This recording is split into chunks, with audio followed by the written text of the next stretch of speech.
اللهم لا سهل إلا ما جعلته سهلا وأنت تجعل الحزن إن شئت سهلا ربي يسر ولا تعسر وأتمم بالخير أما بعد. تفضل.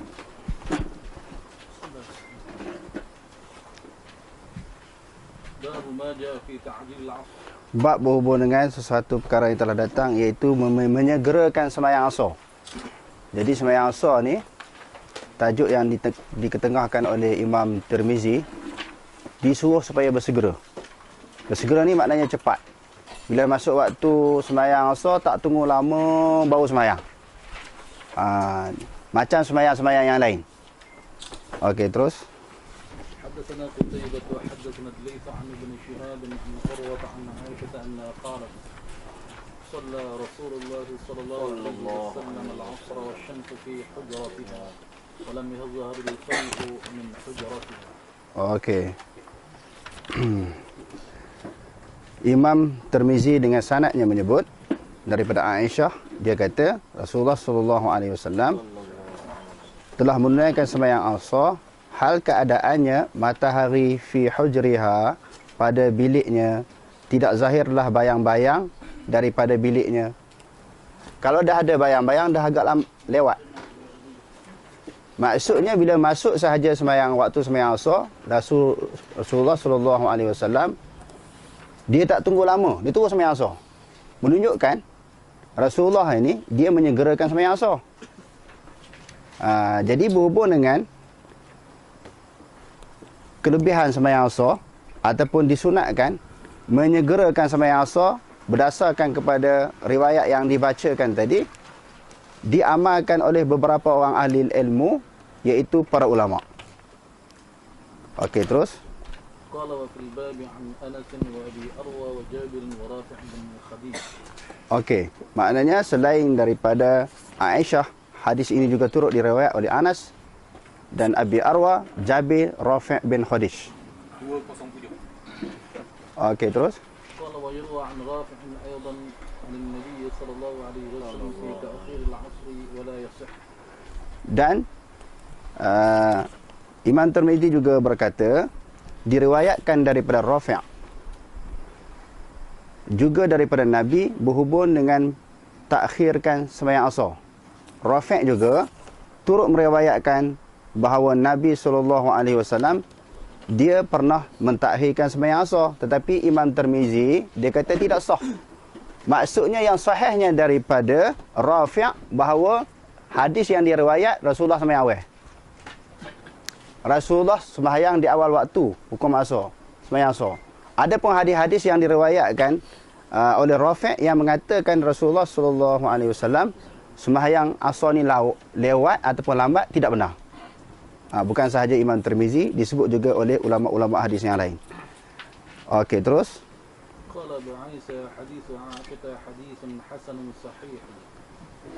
Jadi Abu Isa, iaitu Imam Tirmizi kata hadis ini, hadis yang diriwayatkan oleh Aisyah ini berkenaan dengan Rasulullah sallallahu alaihi wasallam menyegerakan ataupun mempercepatkan sembahyang asar adalah hadis hasan lagi sahih. Okey. الذي اختاره بعض أهل العلم من أصحاب النبي صلى الله عليه وسلم منهم عمر وعبد الله بن مسعود وعائشة وأنس وغير واحد من التابعين تعجيل صلاة العصر وكرهوا تأخيرها. Berdasarkan kepada riwayat ataupun hadis tadi, telah memilih oleh sebahagian ahlul ilmi. Maknanya dalam riwayat tadi kan, yang kata Rasulullah sembahyang awal, sembahyang asar, dia tak tunggu lama, tak tunggu sampai dah lama. Dah matahari dah, kita kata dah masuk kuning. Kuning tu dia dah nak tenggelam. Kuning dia akan tenggelam. Bila tenggelam, masuknya waktu sembahyang maghrib. Mana tak, masih duduk terang lagi, cerah lagi Rasulullah sembahyang. Okey, berdasarkan kepada riwayat yang dibacakan tadi, Imam Tirmizi kata telah memilih oleh sebahagian daripada ahlul ilmi, iaitu para ulama. Sebahagiannya ahlul ilmi itu yang daripada ulama-ulama itu adalah sahabat-sahabat Nabi sendiri. Sahabat-sahabat Nabi yang ramai itu yang beramal dengan riwayat yang dibacakan tadi, yang dikemukakan oleh Imam Tirmizi tadi. Sebahagian mereka itu Omar, Abdullah bin Mas'ud, Aisyah, Anas, dan bukan seorang daripada tabi'in. Maknanya yang beramal sembahyang asar cepat sahabat sebilangan nama-nama yang kita sebutkan tadi bukan seorang daripada tabi'in, maknanya ramai lagi. Iaitu ta'jilus salatil asri, menyegerakan, mempercepatkan sembahyang asar, dan mereka memakruhkan ataupun tidak menyukai lambat. Jadi nanti kita akan jumpa riwayat yang kata ada riwayat yang digalakkan ataupun disunatkan sembahyang asar ni lambat. Jadi bila kita pelaga, kita akan tengok yang mana lebih kuat. Sembahyang asar ni cepat ke lebih baik ataupun lambat ke lebih baik. Okey, terus. Dengan hadis tadi juga dipegang oleh Abdullah Ibnu Mubarak, imam kita Syafi'i. Imam kita Syafi'i pun dia beramal dengan riwayat tadi, iaitu menyegerakan sembahyang asar itu dengan cepat, dan juga Ahmad dan juga Ishaq. Okey, terus. حدثنا علي بن حجر حدثنا اسماعيل بن جعفر عن العلاء بن عبد الرحمن انه دخل على انس بن مالك في داره بالبصره حين انصرف من الظهر وداره بجنب المسجد فقال قوموا فصلوا العصر. قال فقمنا صلينا فلما انصرفنا قال سمعت رسول الله صلى الله عليه وسلم يقول تلك صلاة المنافق يجلس يرقب الشمس حتى إذا كانت بين قرني الشيطان قام فنقر أربعا لا يذكر الله فيها إلا قليلا. Okey, Imam Tirmizi dalam riwayat yang kedua ini dengan sanadnya menyebut daripada Allah bin Abdurrahman, dia kata dia telah masuk bertemu dengan Anas bin Malik di rumahnya, iaitu rumahnya di mana? Di Basrah.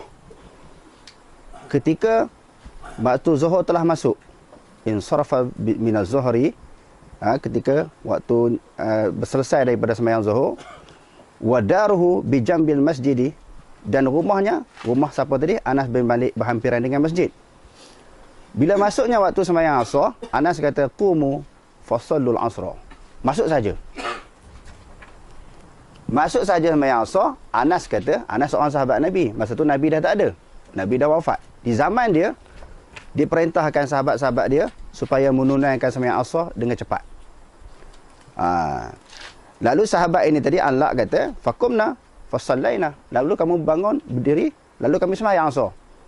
Apabila kami selesai sembahyang, lalu dia kata, siapa dia kata tadi? Anas kata, aku telah mendengar Rasulullah sallallahu alaihi wasallam bersabda, kalau sembahyang asar ni lambat, sembahyang itu adalah sembahyang jenis orang munafik.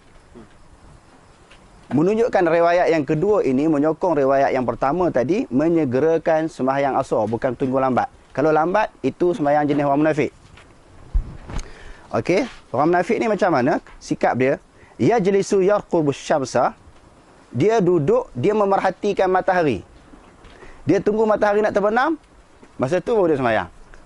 Dia tahu dah masuk waktu asar tu bila. Sekian-sekian jam dah masuk waktu, dia tunggu dulu, dia relax dulu.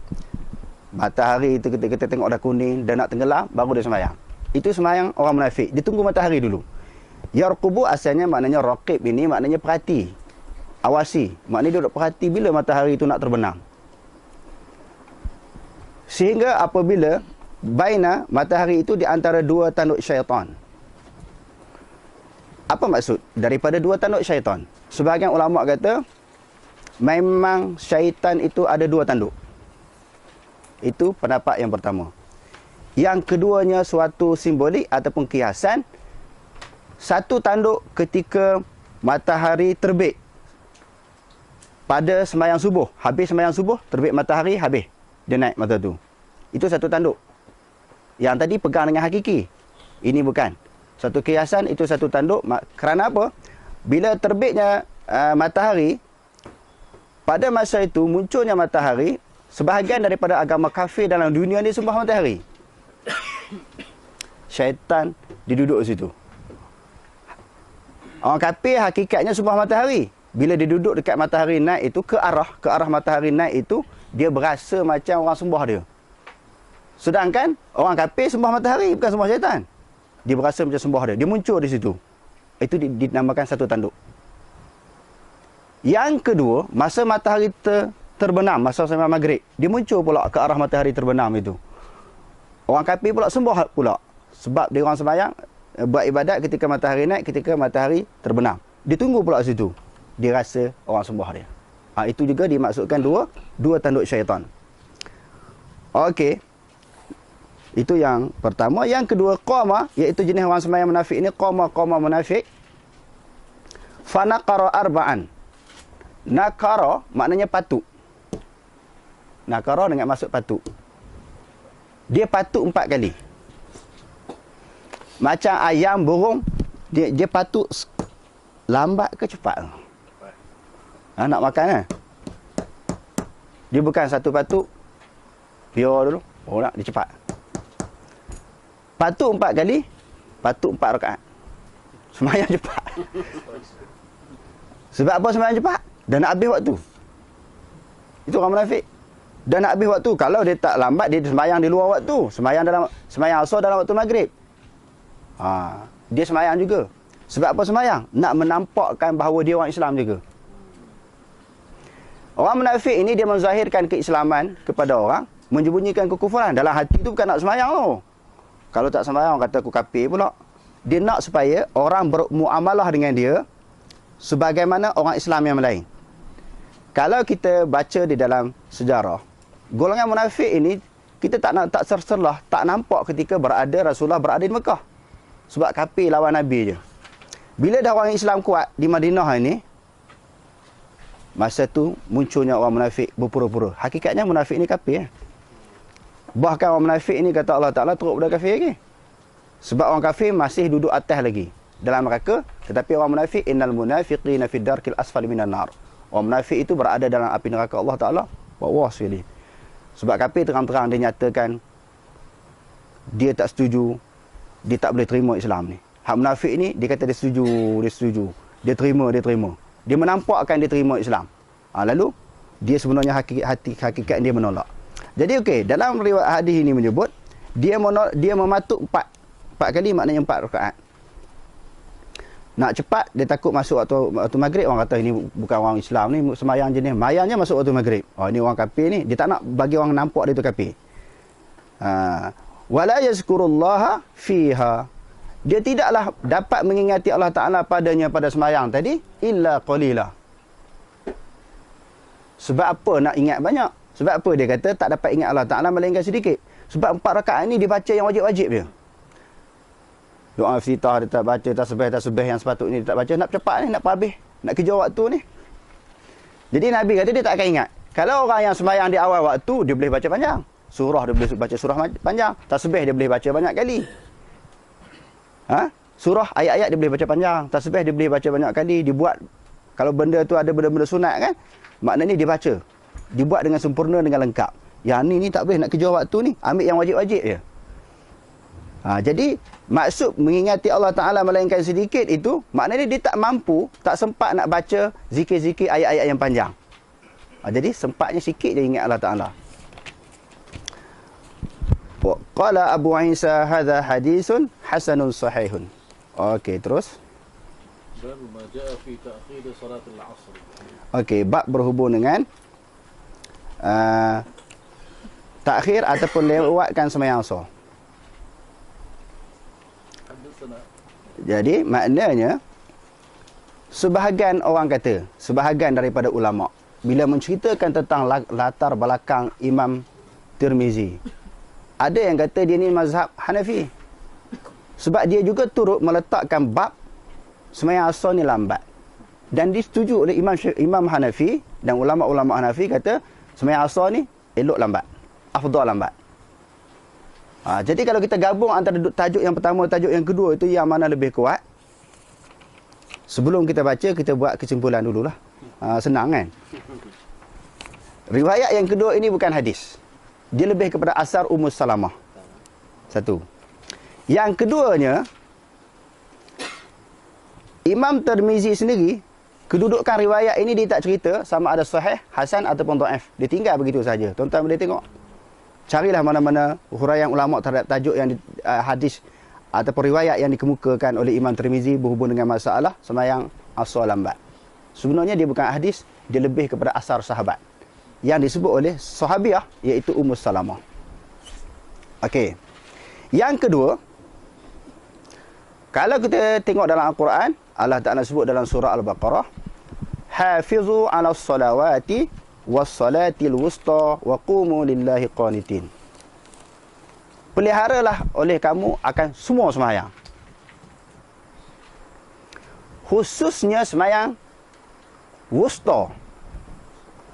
Jadi sembahyang wusta ni sembahyang apa? Adalah yang kata sembahyang subuh, ada yang kata sembahyang zuhur. Berdasarkan kepada kajian saya mentarjihkan sembahyang wusta itu adalah sembahyang asar sebagaimana yang diriwayatkan di dalam Sahih Muslim.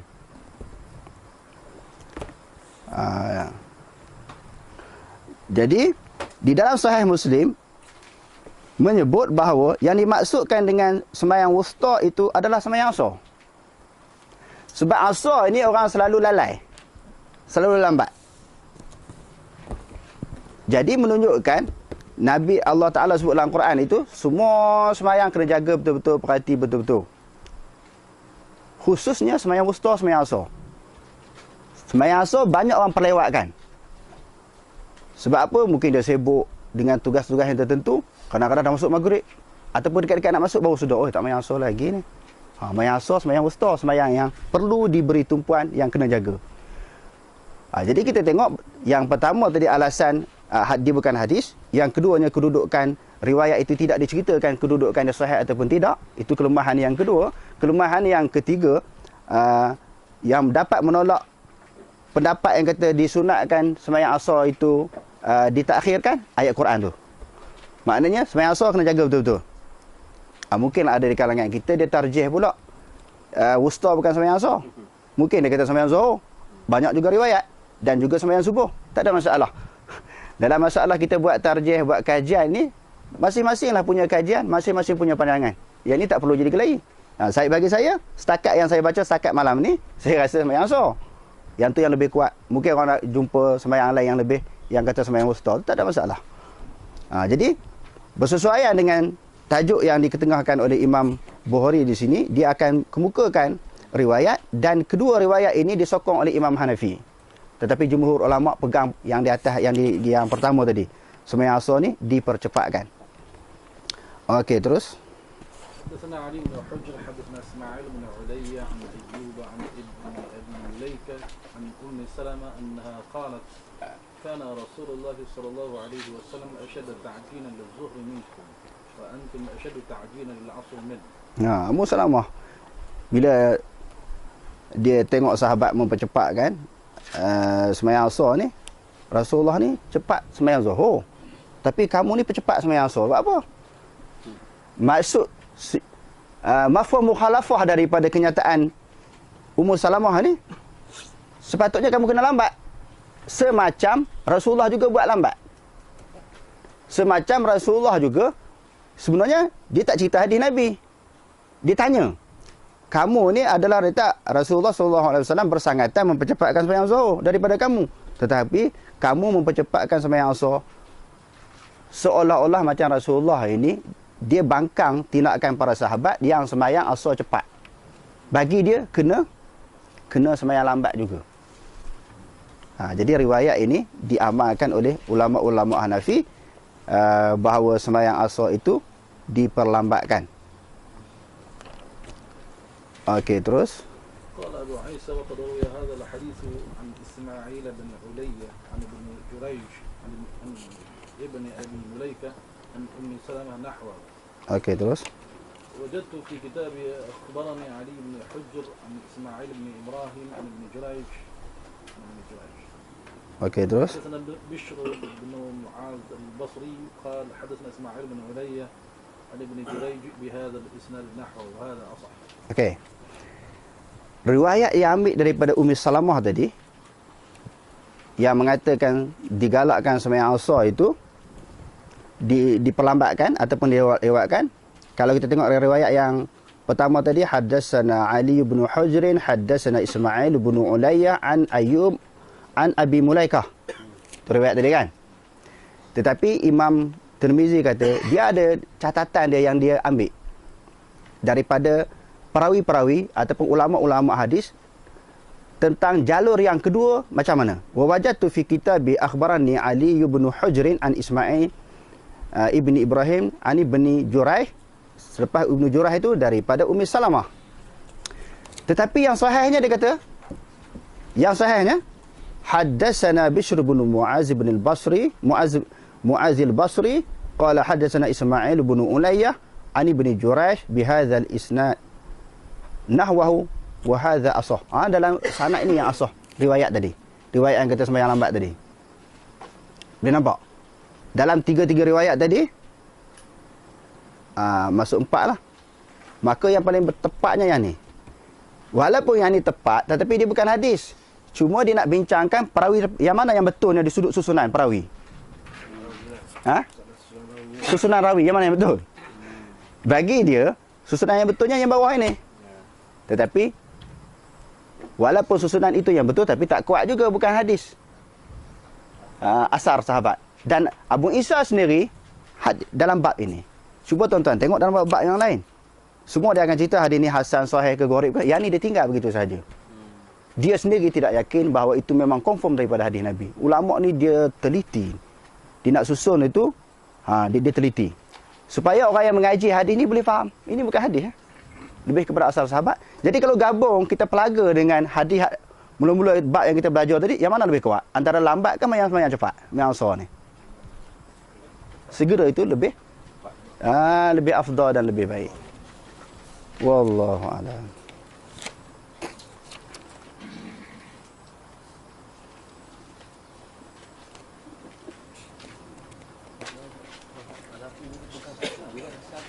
Dia ada beberapa